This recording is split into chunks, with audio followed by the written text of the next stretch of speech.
ஒரு ஊரில் ஒரு பெரியவர் இருந்தார். ஒரு நாள் அவரை தேடி ஒருத்தர் வந்தார். ஐயா, நான் கடவுளை பரிபூர்ணமாக நம்புகிறேன் அப்படின்னார். சரி, அந்த நம்பிக்கை உனக்கு எப்படி வந்ததுன்னு கேட்டார் இவர். அவர் சொல்ல ஆரம்பித்தார்.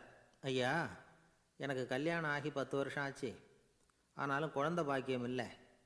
அதுக்கு என்ன காரணமாக இருக்கும்னு நான் யோசனை பண்ணிகிட்டு இருந்தப்போ நண்பர் ஒருத்தர் ஒரு ஆலோசனை சொன்னார். உனக்கு மதப்பற்று இல்லை, எந்த கடவுளையுமே நம்ப மாட்டேங்கிற, அதுதான் காரணம். கடவுளை நம்பு, உனக்கு குழந்தை பாக்கியம் கிடைக்கும் அப்படின்னார். அவர் அப்படி சொன்னாரே தவிர எனக்கு சந்தேகம்தான். இருந்தாலும் அவர் சொன்னபடியும் நடந்து தான் பார்ப்போமே அப்படின்னு முடிவு பண்ணேன். கடவுளை நம்ப ஆரம்பித்தேன். அந்த வருஷமே அழகான ஆண் குழந்தை பிறந்தது. எல்லாம் இறைவன் அருள் அப்படின்னார். இவர் இப்படி சொன்னதை கேட்டதும் அந்த பெரியவர் சொன்னார், நீ சொல்கிறதெல்லாம் சரிதான். இருந்தாலும் இந்த காலத்தில் எந்த ஒரு காரியமாக இருந்தாலும் அதை சோதனை செஞ்சு பார்த்துட்டு தான் ஒரு முடிவுக்கு வந்து சேர முடியும். அறிவுபூர்வமான முடிவு அதுவாக தான் இருக்கும். அறிவியல் சோதனைகள் அப்படித்தான். ஒரு குறிப்பிட்ட விஷயத்தை பற்றி எத்தனை தடவை சோதனை பண்ணாலும் ஒரே முடிவு தான் கிடைக்கணும். அதுதான் சரியாக இருக்கும். அதனால் இப்போ மறுபடியும் ஒரு சோதனைன்னார்.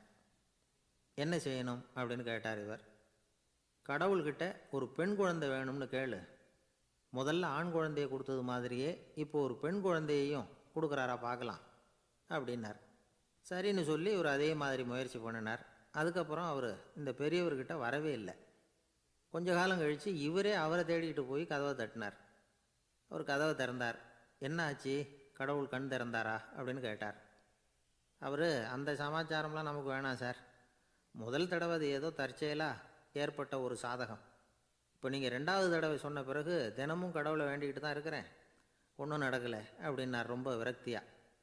ஒரே ஒரு தோல்வியில் உங்கள் நம்பிக்கையெல்லாம் பறந்து போயிட்டுது பார்த்தீங்களா அப்படின்னார் அந்த பெரியவர். எல்லாம் நல்ல விதமாக நடக்கிற வரைக்கும் நம்பிக்கை, எதிர்பார்த்தது தோல்வியில் முடிஞ்சுட்டுதுன்னா அவநம்பிக்கை. மற்றவர்கள் பேரில் வைக்கிற நம்பிக்கை எந்த நேரத்திலையும் விவகாரமாகி விடக்கூடிய சாத்தியம் உண்டு. நாம் நம்பிக்கை வைக்க வேண்டியது நம்மக்கிட்ட தான். நமக்குள்ளே இருக்கிறார் கடவுள். எனவே நம்ம பேரில் நாம் வைக்கிற நம்பிக்கை தான் உண்மையான கடவுள் பக்தி. நிபந்தனையற்ற நம்பிக்கையாக அது இருக்கணும். எல்லாம் நல்லபடியாக நடந்துக்கிட்டு இருந்தால் எந்த முட்டாளுக்கும் நம்பிக்கை வரத்தான் செய்யும் அப்படிங்கிறது ஒரு பெரியவர் கருத்து. தியானத்தின் மூலமாக தான் உனக்குள்ளே ஆழமாக தோண்டுனா உன்னுடைய அடி ஆழத்தில் நம்பிக்கை வந்து அப்படி ஊற்றெடுக்கும், அதை பார்க்க முடியும் அப்படிங்கிறது பெரியவர்கள் சிந்தனை. ஒரு குழந்தை அப்பாவை பார்த்து என்னப்பா பண்ணுறேன்னு கேட்டு தான். பிரார்த்தனை பண்ணிகிட்டு இருக்கிறேன்னாரான் அப்பா. பிரார்த்தனை பண்ணுனா என்ன கிடைக்கும் அப்படின்னு கேட்டு தான் குழந்தை. எல்லாம் கிடைக்கும் அப்படின்னாரான் அப்பா. நீ வச்சிருக்கிறிய பேனா அது கூட கிடைக்குமான்னு கேட்டு தான் குழந்தை. கிடைக்குமேன்னு இருக்கார். அப்படின்னா அந்த பேனாவை என்கிட்ட கொடுத்துரு, நீ பிரார்த்தனை பண்ணி வேறு பேனா வாங்கிக்கோ அப்படின்னு தான் அந்த குழந்தை. ஊரில் ஒரு குரு இருந்தார், ஜென் குரு. அவரை தேடிட்டு ஒரு மன்னர் வந்தார். வந்தவர் ஜப்பான் மன்னர். தோட்டக்கலையை பற்றி தெரிஞ்சுட்டு போகிறதுக்காக அவர் வந்தார். எப்படி தோட்டம் அமைக்கிறது அப்படிங்கிறத பற்றி அந்த குரு விவரமாக சொல்லி கொடுத்தாரு. 1 நாள் 2 நாள் இல்லை, 3 வருஷம் கற்றுக் கொடுத்தார். அதுக்கப்புறம் சொன்னார், நான் கற்றுக் கொடுத்துட்டேன், இனிமேல் நீங்கள் போகலாம், போய் தோட்டம் அமைக்கலாம். அதுதான் உங்களுக்கு பரீட்சை. தோட்டம் அமைச்ச பிறகு சொல்லி அனுப்புங்க, நான் வந்து பார்க்குறேன்.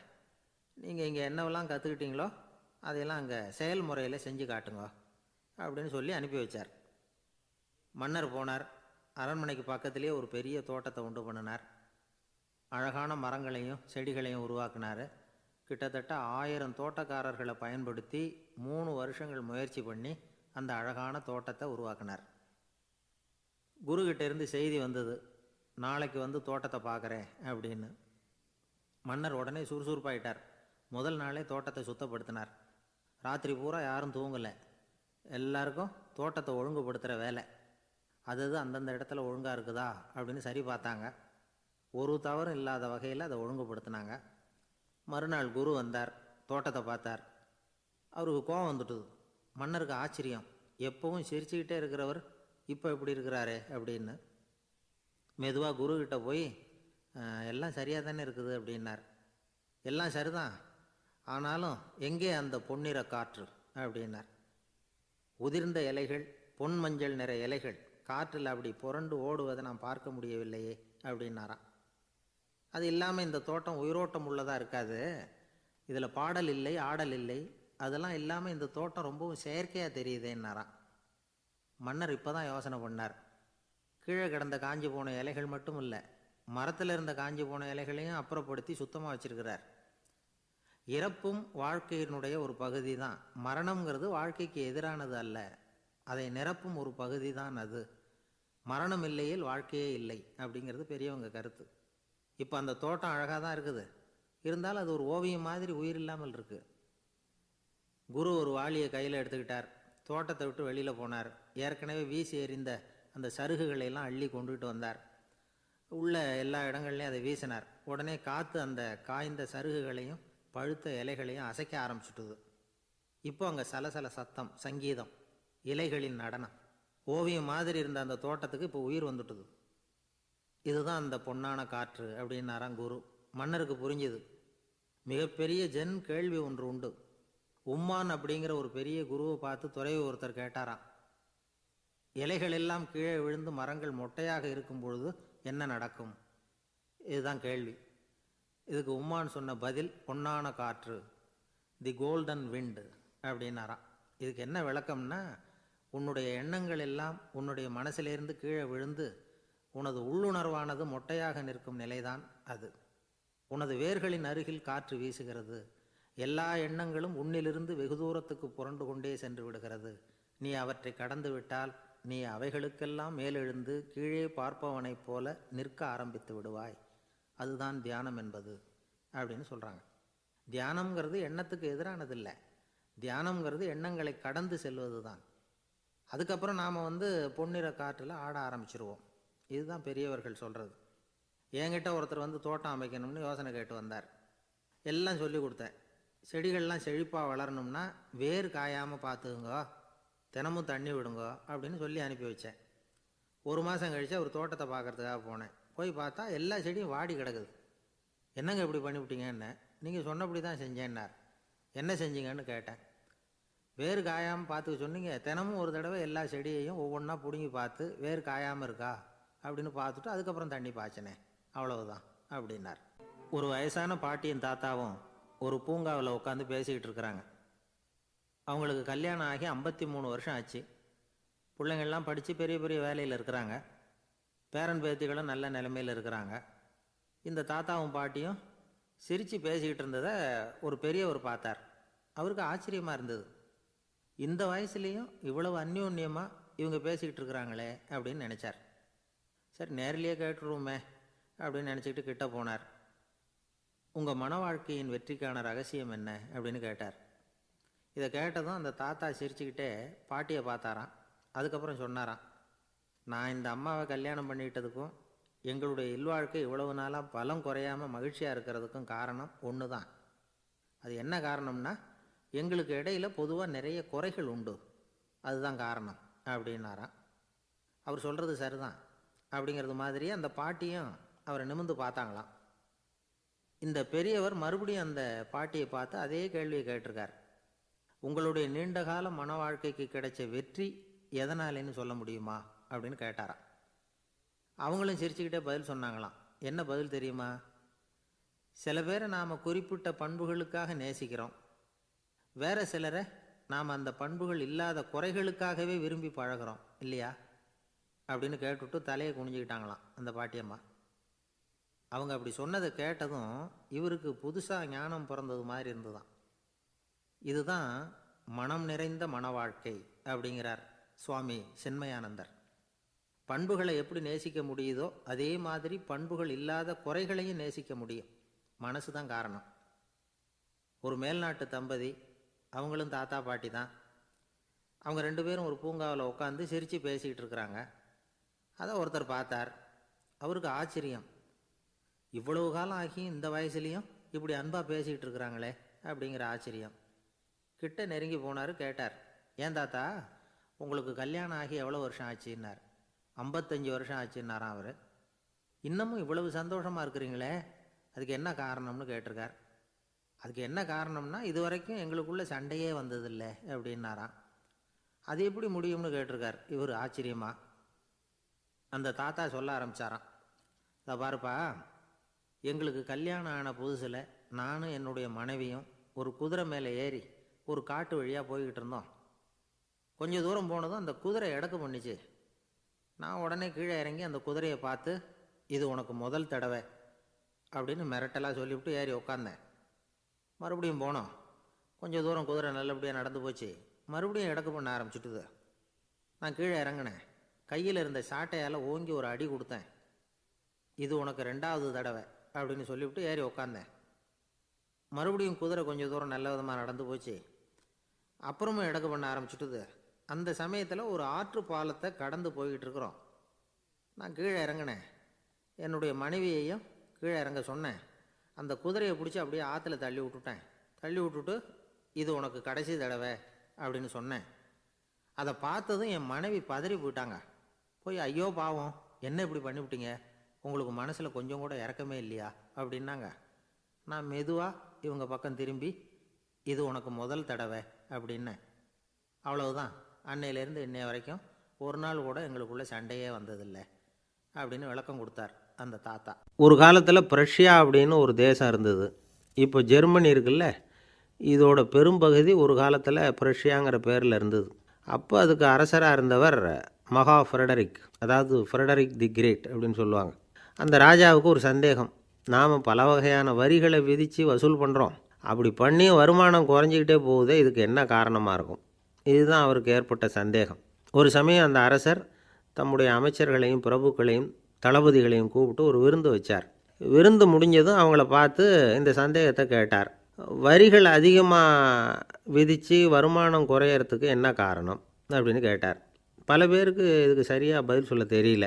அனுபவசாலியான ஒரு தளபதி எழுந்திருச்சார். அரசே, அது எப்படிங்கிறத இப்போ உங்களுக்கு காட்டுறேன்னார். உடனே ஒரு பெரிய பனிக்கட்டி ஒன்றை தன்னுடைய கையில் எடுத்தார். அதை அப்படியும் எப்படியும் திருப்பி பார்த்தார். அப்புறம் அடுத்தவர்கிட்ட கொடுத்தார். அவரும் அதை அப்படியும் இப்படியும் திருப்பி பார்த்துட்டு அடுத்தபடியாக இருந்தவர்கிட்ட கொடுத்தார்.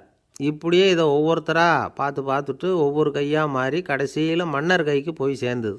மன்னர் கைக்கு அந்த பனிக்கட்டி போய் சேர்ந்தப்போ அது கொஞ்சம் கொஞ்சமாக உருகி ஒரு பட்டாணி கடலை சைஸுக்கு ஆகிட்டுது. மன்னர் யோசனை பண்ணார். வரி அதிகமாக போட்டாலும் வந்து சேர்றது குறைவாக இருக்கிறதுக்கு என்ன காரணம் அப்படிங்கிறது அவருக்கு புரிஞ்சு போச்சு. காலம்தான் மாறிக்கிட்டு இருக்கே தவிர இந்த கையூட்டு வாங்குகிற பழக்கம் மாறினதாக தெரியல. இன்னொரு ராஜா இருந்தார். அவர் தன்னுடைய ராஜாங்கத்தில் லஞ்ச ஊழலே சுத்தமாக இருக்கக்கூடாது அப்படின்னு நினச்சார். அவர்கிட்ட பல்வேறு துறைகளுக்கும் பொறுப்பாக இருந்த பல பேரும் ரொம்ப சுத்தமாகவும் நேர்மையாகவும் இருந்தாங்க. ஒரே ஒருத்தர் மட்டும் எல்லார்கிட்டையும் லஞ்சம் வாங்கிட்டே இருந்தார். அவரை வேறு வேறு துறைகளுக்கு மாற்றி பார்த்தாரு. அந்த ராஜா என்னென்னமோ பண்ணி பார்க்குறாரு. எந்த வேலையை கொடுத்தாலும் அதுலேயும் லஞ்சம் வாங்கிறதுக்கு ஒரு வழியை உண்டு பண்ணிக்குவார் அந்த ஆள். ராஜாவுக்கு இது ஒரு பெரிய தலைவலியாக போட்டுது. இவர் என்ன பண்ணுறது, இவருக்கு என்ன வேலையை கொடுக்கறது, கொஞ்சம் கூட லஞ்சம் வாங்கிறதுக்கு சான்ஸே இல்லாத ஒரு வேலையை கொடுக்கணும் அப்படின்னு திட்டம் போட்டார். ஒரு நாள் அவருக்கு அந்த உத்தரவும் போட்டுட்டார். அதாவது அவருக்கு என்ன வேலைன்னா, கடற்கரையில் தான் அவருக்கு ஆஃபீஸ். அங்கேயே இருந்துக்க வேண்டியது. தினமும் எத்தனை கடல் அலை கரையில் வந்து மோதுது அப்படிங்கிறத கணக்கெடுத்து ராஜாவுக்கு தெரிவிக்க வேண்டியது. இதுதான் அவருக்கு வேலை. பேசாமல் அலையை எண்ணிட்டு உட்காந்துருக்கிட்டோம், அப்போவாவது அவர் லஞ்சம் வாங்குகிற சந்தர்ப்பம் இல்லாமல் போயிடும் அவருக்கு அப்படின்னு நினச்சார் ராஜா. இந்த ஆள் கடற்கரைக்கு போய் டியூட்டியில் ஜாயின் பண்ணிக்கிட்டார். ஒரே மாதத்தில் அங்கே சொந்தமாக ஒரு பிரம்மாண்டமான மாளிகை கட்டி விட்டார். ராஜாவுக்கு இது பெரிய ஆச்சரியமாக போச்சு. அலையை என்ற வேலையில் அந்த ஆள் எப்படி பணம் சம்பாதிச்சார் அப்படின்னு விசாரித்து பார்த்தார் அக்கம் பக்கத்தில். அந்த ஆள் என்ன பண்ணியிருக்கிறாருன்னா, கடற்கரையில் போய் பொறுப்பை ஏற்றுக்கிட்ட உடனே அங்கே இருந்த மீனவர்கள்கிட்ட எல்லாம் இந்த கரையில் வந்து ஒரு நாளில் வந்து மோதுகிற அலைகள் எத்தனை அப்படின்னு கேட்டிருக்காரு. அது எப்படிங்க தெரியும்னு இருக்காங்க அவங்க. தினமும் அந்த எண்ணிக்கை தெரியணும். நம்ம ராஜாவுக்கு தினமும் அறிக்கை அனுப்பணும், டெய்லி ரிப்போர்ட்டு. தவறுனா நீங்கள் இந்த கடலில் போய் மீன் பிடிக்கிறதுக்கு ராஜாவோட அனுமதி கிடைக்காது அப்படின்ட்டுருக்காரு. உடனே மீனவர்களும் பயந்து போட்டாங்க. கடலுக்கு போகிறதுக்கு அனுமதி இல்லைன்னா பட்டினி கிடக்கிறது மாதிரி ஆகிடுமே. மெதுவாக அந்த ஆளுகிட்ட போனாங்க. காதோட காதாக சொன்னாங்க, ஐயா, எங்களால் வந்து கடல் அலையை வந்து எண்ண முடியாது. தினமும் எங்களால் முடிஞ்சதை உங்களுக்கு பணமாக கொடுத்துட்றோம். நீங்கள் தான் ராஜா கிட்ட சிபாரிசு பண்ணி நாங்கள் தொடர்ந்து மீன் பிடிக்கிறதுக்கு அனுமதி வாங்கி கொடுக்கணும் அப்படின்னு வேண்டிக்கிட்டாங்க. பணம் தினமும் வந்து சேர ஆரம்பிச்சுட்டுது. பதவியில் மற்ற பதவியோட இந்த பதவி எவ்வளவோ மேல் அப்படின்னு நினச்சிட்டான் அந்த ஆள். அது மட்டும் இல்லை, தயவு பண்ணி என்னை இந்த இடத்த விட்டு மாற்றி விடாதீங்க சார் அப்படின்னு வேற கேட்க ஆரம்பிச்சிட்டானா. எனக்கு இது மட்டும்தான் சார் தெரியும், இதை தவிர வேறு எதுவும் தெரியாது அப்படின்னு சொல்லிக்கிட்டே காலம் தள்ளுறவங்க ரொம்ப பேர். அவங்களெல்லாம் கஷ்டப்பட வேண்டியிருக்கும். ஒருத்தர் தன்னுடைய தொழிலில் ரொம்ப கெட்டிக்காரராக இருக்கலாம். அதுக்காக எப்பவும் அதே ஞாபகத்தில் இருந்துக்கிட்டு உலகியல் அறிவு இல்லாமல் இருந்துடக்கூடாது, அது ஆபத்து. இதுக்காக நம்ம தாத்தா பாட்டிலாம் ஒரு கதை சொல்லுவாங்களே, கேள்விப்பட்டிருக்கீங்களா? ஒரு சமயம் ஒரு 4 பேர் சேர்ந்து வெளியூருக்கு பிரயாணம் போனாங்களாம். அந்த 4 பேர் எப்படி தெரியுமா? ஒருத்தர் வேதாந்தி, இன்னொருத்தர் சங்கீத வித்வான், 3வது ஆள் வைத்தியர், 4வது ஆள் ஜோசியர். இவங்க 4 பேரும் நண்பர்கள். அதனால் சேர்ந்து புறப்பட்டாங்க. வழியில் ஒரு ஊரில் தங்கினாங்க. இருட்டி போச்சு. அதனால் இன்றைக்கி ராத்திரி இங்கேயே தங்கி இருந்துட்டு நாளைக்கு புறப்படலாம் அப்படின்னு தீர்மானம் பண்ணாங்க. சாப்பாட்டுக்கு என்ன பண்ணுறது? அங்கேயே கடத்தெருவுக்கு போய் சாமான்லாம் வாங்கியாந்து சமைச்சு சாப்பிட்லாம்னு முடிவு பண்ணாங்க. 4 பேர் இருக்கிறதுனால ஆளுக்கு ஒரு காரியமாக செய்யலாம் அப்படின்னு வேலையை பிரிச்சுக்கிட்டாங்க. வைத்தியர் கரிகாய் வாங்க போனார், வேதாந்தி எண்ணெய் வாங்க போனார், ஜோசியர் பலசரக்கு வாங்க போனார், சங்கீத வித்வானுக்கு சமைக்கிற வேலை. எல்லாம் சரி, ஆனால் நடந்தது என்ன தெரியுமா? கடைத்தெருவுக்கு காய்கறி வாங்க போனார்ல வைத்தியர், அங்கே போய் மார்க்கெட்டில் பார்த்தார். ஒவ்வொரு கரிகாயாக எடுத்து பார்த்தார். இது பித்தம், உடம்புக்கு ஒத்துக்காது, இது வாயு, உடம்புக்கு ஒத்துக்காது அப்படின்னு ஒவ்வொன்றா தள்ளினார். கடைசியில் ஒன்றுமே தேரல, வெறுங்கையோடு திரும்பி வந்துக்கிட்டு இருக்கிறார். எண்ணெய் வாங்க போனார் வேதாந்தி, அவர் ஒரு தொன்னையில் எண்ணெயை வாங்கினார். பேசாமல் அதை எடுத்துகிட்டு வர வேண்டியது தானே, முடியல. அவருடைய வேதாந்த மூளை சிந்திக்க ஆரம்பிச்சுட்டுது. இந்த தொன்னைக்கு எண்ணெய் ஆதாரமா அல்லது எண்ணெய்க்கு தொன்னை ஆதாரமா அப்படிங்கிற ஆராய்ச்சியில் இறங்கினார். என்னாச்சு தெரியுமா? அப்படி கவுத்து பார்த்தார். வாங்கின எண்ணெய் பூராவையும் வழியில் கொட்டிவிட்டு வெறும் தொன்னையோடு சேர்ந்தார். பலசரக்கு வாங்க போனார் ஜோசியர், அவர் ஒரு வழியில் பார்த்தார். வழியில் வந்தவங்களெல்லாம் அங்கங்கே ஒரு மரத்தடியில் உட்கார வச்சு அவங்களுக்கெல்லாம் ஆர்வம் சொல்ல ஆரம்பிச்சிட்டார். அப்படி ஒவ்வொருத்தராக சொல்லி முடிச்சுட்டு கடத்தருக்கு போய் சேர்ந்தார். இவர் அங்கே போய் சேர்றதுக்குள்ளே ரொம்ப நேரம் ஆகிட்டுது. கடையெல்லாம் பூட்டிவிட்டு போயிட்டாங்க. என்ன செய்கிறது? அவரும் வெறுங்கையோடு திரும்பி சேர்ந்தார். சரி, இவங்க கதை தான் இப்படி ஆச்சு. அங்கே சமைக்கிறதுக்காக உட்காந்துருந்தார் சங்கீத வித்வான், அவர் கதை என்னாச்சு தெரியுமா? அங்கே அவர் அடுப்பை பற்ற வச்சு ஒலையை கொதிக்க வச்சார். அதாவது ஒரு பானையில் தண்ணியை ஊற்றி அடுப்பில் வச்சார். அது கொதிக்க ஆரம்பிச்சிது. தண்ணி கொதிக்கிற சத்தம் இருக்குதுல்ல, அது இவருக்கு தாளம் போடுறது மாதிரி இருந்தது. ஒரே குஷி, பாட ஆரம்பிச்சிட்டார். பாடிக்கிட்டே உற்சாகமாக கையில் இருந்த கரண்டியால் அந்த பானையில் தட்டினார், தாளம் போடுறதா நினச்சிக்கிட்டு. அவ்வளவுதான், பானை பட்டுன்னு உடஞ்சி போச்சு. தலையில் கையை வச்சுக்கிட்டு அவரும் உட்காந்துட்டார். எந்த தொழில் தெரிஞ்சாலும் சரி, அதை புத்திசாலித்தனமாக பயன்படுத்த தெரியலன்னா ஆபத்து தான். அதுக்காக தான் இந்த கதை. ஒரு பஸ்ஸு டிரைவர் ரொம்ப கெட்டிக்காரர். பஸ்ஸை ரொம்ப திறமையாக ஆபத்து இல்லாமல் ஓட்டினதுக்காக பரிசுலாம் வாங்கினவர். அவரே ஒரு படகு ஓட்டுறதுக்காக அழைச்சிட்டு போயிருக்கிறாங்க, மோட்டார் படகு. அதையும் ரொம்ப திறமையாக தான் ஓட்டிகிட்டு போயிருக்கிறாரு. நடுக்கடலில் போனதும் படகு நின்று போச்சு. மோட்டாரில் ஏதோ கோளாறு. என்ன செய்யலாம் அப்படின்னு அந்த டிரைவரை கேட்டிருக்கிறாங்க படகுல இருந்தவங்கெல்லாம். அப்போ அவர் சொன்னாராம், கவலைப்படாதீங்க, ஒன்றும் பிரச்சனை இல்லை, எல்லோரும் கொஞ்சம் கீழே இறங்கி பின்னாடி தள்ளுங்க, மோட்டார் ஸ்டார்ட் ஆகிடும் அப்படின்னாராம். ஒரு ஊரில் ஒரு இளைஞன் இருந்தான். ஒரு நாள் அவன் ஒரு குருவை தேடிக்கிட்டு புறப்பட்டான். ஊரை விட்டு வெளியில் போனான். போகிற வழியில் ஒரு காடு. அந்த காட்டில் ஒரு மரத்தடியில் ஒரு பெரியவர் உட்காந்துருக்கிறார். அமைதியாக மௌனமாக அவர் அமர்ந்திருக்கிறார். இந்த பெரியவரை விசாரிக்கலாம், குருவை தேடி கண்டுபிடிக்கிறதுக்கு இவர் ஏதாவது ஒரு வழி சொல்லி கொடுப்பார் அப்படின்னு நினச்சிக்கிட்டு அவரை நெருங்கினான். ஐயா, எனக்கு ஒரு குரு தேவை, எங்கே கிடைப்பார்? அவரை எப்படி அடையாளம் கண்டுபிடிக்கிறது? அதை பற்றி ஏதாவது விவரம் சொன்னீங்கன்னா நான் கண்டுபிடிச்சிக்குவேன் அப்படின்ட்டுருக்கான். பெரியவர் நிமிர்ந்து பார்த்தார். தம்பி, அது ரொம்ப சுலபம். அவர் வயசானவராக இருப்பார், என்னை விட சுமார் 30 வயசு அதிகமாக இருக்கும். அவர் ஒரு மரத்தடியில் தான் உட்காந்துருப்பார் அப்படின்ட்டுருக்கான். சரிங்க பெரியவரே, அது என்ன மாதிரியான மரம், எப்படி இருக்கும் அப்படின்னு கேட்டிருக்கான். பெரியவர் அந்த விவரங்களையும் சொல்லியிருக்கிறாரு. அது மட்டும் இல்லை, சந்திக்கிற நாள், நேரம், வினாடி முதற்கொண்டு எல்லா விவரங்களையும் துல்லியமாக சொன்னாராம். இவ்வளவு விவரங்களை இவரால் எப்படி சொல்ல முடியுது அப்படின்னு இவனுக்கு ஆச்சரியம். இருந்தாலும் அந்த பெரியவர் கடைசியாக ஒரு விவரம் சொன்னார்.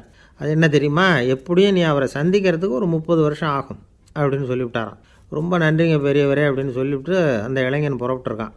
இப்போ அவனுக்கு குரு பற்றின விவரம் எல்லாம் கிடச்சிட்டுது, சந்திக்கிற நேரமும் தெரிஞ்சுட்டுது. ஆனால் 30 வருஷம் அவரை தேடி அலைய வேண்டியிருக்குமே. அவன் தேட ஆரம்பித்தான். காடு மலை எல்லாம் சுற்றி அலைஞ்சான். பல வருஷங்கள் தேடினான், அழுத்து போயிட்டான். கடைசியில் அவனுக்கும் வயசாகிட்டுது. கடைசியில் தன்னுடைய சொந்த ஊருக்கே திரும்பி போய்கிட்டு இருந்தான். அங்கே ஒரு மரத்தடியில் அவன் தேடிக்கிட்டு இருந்த குருநாதர் கிடைச்சார். யார் அவருன்னா, 30 வருஷத்துக்கு முன்னாடி வழி சொல்லி கொடுத்தாருல அதே பெரியவர். அவருக்கு இப்போ 30 வயசு அதிகமாக இருந்தது. அதே மரம் அன்னைக்கு பெரியவர் சொன்ன அடையாளம் இப்போ பொருத்தமாக இருந்தது. இப்போ அந்த பெரியவர் சொன்னார், சரியாக வந்து சேர்ந்துட்டேன், வா, உனக்காக தான் நான் இவ்வளவு காலமும் காத்துக்கிட்டு இருந்தேன் அப்படின்னாராம். என்ன சொல்கிறீங்கன்றிருக்கான். 30 வருஷத்துக்கு முன்னாடி என்கிட்ட வந்தியே, அப்போவே என் காலம் வந்து முடிஞ்சு போயிருந்தது. அப்போவே என்ன உனக்கு அடையாளம் தெரியல, அதனால் இவ்வளவு காலம் உனக்காக காத்துட்ருக்கும்படி ஆகிட்டுது அப்படின்னாராம். ஐயா, அப்போவே நீங்கள் சொல்லியிருக்கலாமே, இதுதான் 30 வருஷம் கழித்து நீ சந்திக்க போகிற இடம், நான் தான் உன்னுடைய குரு அப்படின்னு சொல்லியிருக்கலாமே அப்படின்ட்டுருக்கான். அந்த பெரியவர் சிரிச்சுக்கிட்டே இதுக்கு பதில் சொன்னாராம், நான் எவ்வளவோ விவரமாக தான் சொன்னேன், நீ சரியாக புரிஞ்சிக்கல. காரணம், அப்போது நீ போதுமான அளவுக்கு பக்குவம் பெற்றிருக்கவில்லை, அதனால் புரியும் சக்தி இல்லாமல் போயிட்டுதப்போ 30 ஆண்டு காலம் நீ அலைஞ்சி தெரிஞ்சிருக்கிற, அது காரணமாக இப்போ உனக்கு அந்த பக்குவம் வந்துட்டுது, அதனால தான் அடையாளம் காண முடிஞ்சுது, நானே உன்னுடைய குரு அப்படின்னாராம். இதிலேருந்து என்ன தெரியுதுன்னா, ஆன்மீகத்தில் மாணவனாக சேர்றதுக்கு கூட ஒரு பக்குவத்தன்மை தேவைப்படுது. ஒரு பெரிய ஞானி, அவர்கிட்ட சீடனாக இருக்க ஒருத்தன் வந்தான், எதிரில் நின்னான். ஞானி அவனை வெகு நேரம் உற்று பார்த்தார். அப்புறம் சொன்னார், சீடனாக இருக்கிறது ரொம்ப சிரமம்னார். நான் தயாராக இருக்கிறேன்னா. அது இன்னமும் சிரமமாச்சே, இங்கே வந்து குருவாக இருக்கிறது மட்டுமே சுலபம் அப்படின்னாராம். அப்படின்னா நான் குருவாகவே ஆயிடுறேன் அப்படின்னானா. இது போலவே இந்த காலத்தில் கதை ஒன்று உண்டு. ஒரு பள்ளிக்கூடத்தில் வகுப்பு ஆசிரியர் மாணவனை திட்டிக்கிட்டு இருந்தார். டேய், நீ 100க்கு 10 மார்க்கு தான் வாங்கிக்கிட்டு இருக்க, இவ்வளவு மோசமாக நீ படித்தா கடைசியில் மாடு மேய்க்கிறது கூட லாய்க்கு இல்லாதவனா ஆகிடுவேன், அதுக்கப்புறம் என்ன செய்ய போகிற அப்படின்னாராம். பையன் தலையை சொரிஞ்சிக்கிட்டே சொன்னானா, சார் அப்படின்னா ஒன்று செய்கிறேன் அப்படின்னானா. இவர் கேட்டிருக்கார், என்ன செய்ய போகிறேன்னு. வேறு என்ன சார், உங்களை மாதிரி ஒரு ஆசிரியர் ஆகிடுறேன் அப்படின்னானா. இமயமலை அடிவாரத்தில் ஒரு மடம், அங்கே ஒரு சன்னியாசி இருந்தார். அவர்கிட்ட ஒருத்தர் வந்தார். சுவாமி, ஆசையை உதற நினைக்கிறேன், முடியல, ஒட்டிக்கிட்டே வருது அப்படின்னாராம். இப்படி உட்கார, ஒரு கதை சொல்கிறேன் அப்படின்னு சொல்லி அவர் சொல்ல ஆரம்பித்தாராம். அவர் சொன்ன கதை என்னென்னா, ஒரு ஊரில் ஒரு ஆள் இருந்தான். அவன் பேர் குப்புசாமி. அவன்கிட்ட எப்பவும் ஒரு பழைய தொப்பி இருக்கும், விடவே மாட்டான். அதனால் அவனை எல்லோரும் தொப்பி சாமி அப்படின்னு தான் கூப்பிடுறது வழக்கம். ஒரு புது தொப்பி வாங்கிக்கப்படாதாப்பா அப்படின்னு நண்பர்கள்லாம் சொல்லி பார்த்தாங்க. பணத்துக்கு எங்கே போவேன் அப்படின்னு விட்டானான். பணம் வச்சுருக்கான், செலவு பண்ண மனசு வரல, மகா கஞ்சன். பழைய பாட்டில்கள்லாம் வாங்கி விற்றுக்கிட்டு இருந்தான். அப்படி ஒரு தடவை பழைய கண்ணாடி சாமான்களை ஏலத்தில் எடுத்தப்போ அதில் ஒரு அருமையான சென்ட்டு பாட்டில் கிடச்சிது. உடனே ஒரு ஐடியா பண்ணான். அந்த சென்ட்டை வந்து சின்ன சின்ன பாட்டில்களில் அடைச்சி ஜன்னல் ஓரமாக அடுக்கி வச்சுட்டான். அதை விற்றா நிறைய பணம் கிடைக்குமே, அதனால். இதுக்கு இடையில் ஒரு நாள் அவன் வந்து அப்படியே உட்காந்துருந்தான். அந்த நேரம் நண்பன் வந்தான். ஏண்டா, உன் பழைய தொப்பியை மாற்றப்படாதா, ஊரில் எல்லோரும் கேலி பேசுகிறாங்களே ஒன்று தொப்பி சாமின்னு அப்படின்னு சொல்லி கேட்டிருக்கான். இந்த சென்ட்டு பாட்டில் விற்றதும் பணம் வரும், அதுக்கப்புறம் பார்க்கலாம் அப்படின்னு நானா. இவன் சரி வா, நீச்சல் குளத்துக்கு போயிட்டு வருவோம் அப்படின்னு கூப்பிட்ருக்கான் நண்பன். 2 பேரும் போனாங்க. அதே நேரம் அந்த ஊர் நீதிபதியும் அங்கே குளிக்க வந்தாராம். அவர்கிட்ட இருந்தது விலை வசந்த ஒரு புது தொப்பி. அதை அங்கே இருந்த ஸ்டாண்டில் மாட்டிவிட்டு குளிக்க போனார். இதுக்கிடையில் குப்புசாமி குளிச்சுட்டு வந்தான். அவனுடைய பழைய தொப்பியை காணலை. அந்த புது தொப்பியை பார்த்தா இது நண்பனுடைய வேலை தான் அப்படிங்கிறதாக புரிஞ்சுக்கிட்டு அதை எடுத்து மாட்டிகிட்டு வந்துட்டான். நீதிபதி குளிச்சுட்டு வந்து பார்க்குறாரு, தொப்பியை காணும். போலீஸில் புகார் கொடுத்தார். அவங்க வந்து தேடினாங்க. ஒரு மூலையில் பழைய தொப்பி கிடச்சிது. அடடா, இது நம்ம குப்புசாமியோட தொப்பி இல்லையா அப்படின்னு நானா ஒருத்தன். உடனே அவன் வீட்டுக்கு தேடிட்டு போயிருக்காங்க. அங்கே போய் பார்த்தா புது தொப்பி அங்கே இருக்குது. உடனே அவனுக்கு 1000 ரூபா அபராதம் போட்டாங்களாம். அவன் பணத்தை கட்டிவிட்டு ரொம்ப எரிச்சலோடு வீட்டுக்கு வந்தான். பழைய தொப்பி கண்ணில் பட்டது. மறுபடியும், உன்னால் தானே எனக்கு 1000 ரூபா நஷ்டம் அப்படின்னு சொல்லி அதை எடுத்துக்கிட்டு அப்படி போயிருக்கான். அந்த ஊர் குளத்தில் வீசி எரிஞ்சிட்டு வந்துட்டான். அது மீன் பிடிக்கிற ஒருத்தன் கையில் சிக்கிச்சு. அவன் வர்ற வழியில் அதை எடுத்து வேகமாக வீசி எறிஞ்சான். அது நேராக குப்புசாமி வீட்டு ஜன்னல் வழியாக உள்ளே வந்து இந்த சென்ட்டு பாட்டில்கள் மேலே விழுந்து எல்லாம் உடஞ்சி நொறுங்கி போச்சு. குப்புசாமி பார்த்தான். தோட்டத்தில் ஆழமாக ஒரு குழியை வெட்டினான். அந்த தொப்பியை போட்டான், மூடிவிட்டான். இதை அடுத்த வீட்டுக்காரன் பார்த்தான். ஏதோ புதையல் தான் வச்சுருக்கான் போல இருக்குன்னு நினச்சான். போலீஸில் போய் புகார் கொடுத்துட்டான். மறுபடியும் போலீஸ் குழியை தோண்டினாங்க. பழைய தொப்பி மறுபடியும் வெளியில் வந்தது. எல்லோரும் சிரிக்கிறாங்க. அன்னைக்கு ராத்திரியே அந்த தொப்பியை எடுத்துக்கிட்டு நேராக புறப்பட்டான். ஒரு கல்லில் அதை சேர்த்து கட்டி குடிநீர் தொட்டி இருக்கும்ல, அதில் போட்டுட்டு வந்துட்டான். இனிமேல் என்ன பண்ணும் பார்ப்போன்னு. ஒரு நாள் திடீர்னு குழாயெல்லாம் அடைப்பட்டு போச்சு. மாநகராட்சி அலுவலர்கள் வந்து என்னன்னு பார்த்தா அந்த பழைய தொப்பி குழாயை அடைச்சிக்கிட்டு இருக்குது. இது குப்புசாமியோட தொப்பிங்கிறது தான் எல்லாருக்கும் தெரியுமே. உடனே குடிநீரை வந்து பாழாக்கணத்துக்காக குப்புசாமிக்கு கோர்ட்டு 2500 ரூபா அபராதம் போட்டுவிட்டுது. அதையும் கட்டிவிட்டு வெளில வந்தான். கடைசியாக முடிவு பண்ணான். ஒரு நெருப்பு குச்சியை கிழிச்சான், தொப்பியை கொளுத்தினான், எரிஞ்சுது. எடுத்து வெளில எரிஞ்சான். கொஞ்ச நேரத்தில் தீ அணைப்பு படம் வந்துட்டுது. ஆமாம், இவன் எடுத்து எரிஞ்சது வெளியில் விழுந்து வீட்டு கூரையே பற்றிக்கிட்டு எரிய ஆரம்பிச்சுட்டுது. அவனோட பணத்தாசையும் அதோடு சேர்ந்து எரிஞ்சு போச்சான். இப்படி ஒரு கதை. இந்த கதையை சொல்லி முடித்தார் அந்த இமயமலை அடிவாரத்தில் இருந்த சன்னியாசி. இப்போ அந்த குப்புசாமி எங்கே இருக்கிறான்னு கேட்டார் எதிரில் இருந்தவர். இதோ உன் எதிரிலே இருக்கிறான், நான் தான் அந்த குப்புசாமி அப்படின்னாரான் அந்த சன்னியாசி. அந்த குப்புசாமி கிட்டே இருந்தது மாதிரி ஒரு பழைய தொப்பி நம்ம ஒவ்வொருத்தர்கிட்டையும் உண்டு. அதை எப்படி தொலைக்கிறதுன்னு தெரியாமல் தடுமாறிக்கிட்டு இருக்கிறோம். அது என்ன தொப்பிங்கிறீங்களா? அதுதான் நம்மை சூழ்ந்திருக்கிற மாயை அப்படிங்கிறார் சுவாமி சின்மயானந்தர். மெய்ஞானம் கிடைக்கிறப்போ மாயை வந்து எரிஞ்சு போகும் அப்படிங்கிறது அவருடைய கருத்து. நம்மால் ஒருத்தர் வேகமாக ஓடி வந்தார். காலில் மாட்டியிருந்த பழைய செருப்பு ரெண்டையும் ஆவேசமாக தூக்கி ஒரு கிணத்துல போட்டுட்டு வெறுங்காலோடு நடந்து வந்துக்கிட்டு இருக்கிறார். ஏன் அப்படி பண்ணீங்க அப்படின்னு கேட்டோம். அந்த செருப்புக்கு சொந்தக்காரன் வந்து பின்னாடி வந்துக்கிட்டு இருக்கிறான், அதனால் அப்படி பண்ணேன் அப்படிங்கிறார் இவர். காசியில் இருக்கிற கடவுள் காசி விஸ்வநாதர், அங்கே இருக்கிற தேவி காசி விசாலாட்சி.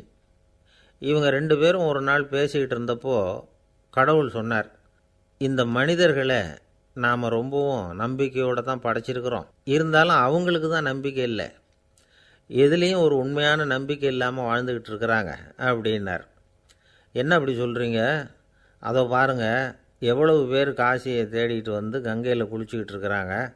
அவங்களெலாம் நம்பிக்கை இல்லைன்னா இவ்வளவு தூரம் தேடிட்டு வந்து இங்கே குளிப்பாங்களா அப்படின்னு நாங்கள் தேவி.